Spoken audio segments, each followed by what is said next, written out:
Добро утро от Аква Спа хотел Златоград. Банички. Сега започват всички видове баници, клинове, с панак, с сирене, с ориз, мекичките, пържени филийки, яйчеца,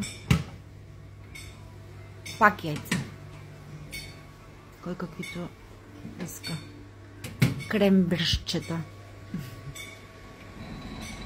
кафета, няколко вида сокчета, айрянчета, плодове, закуски зърнени.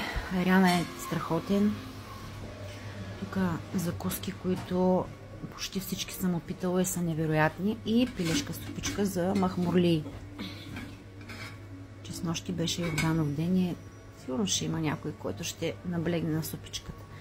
Тук солени нещица, масълце. Киселото мляко е невероятно. Домашно, квасено.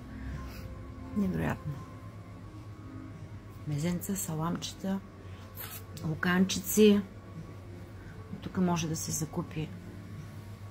закупят продукти, които са правени тук. И все още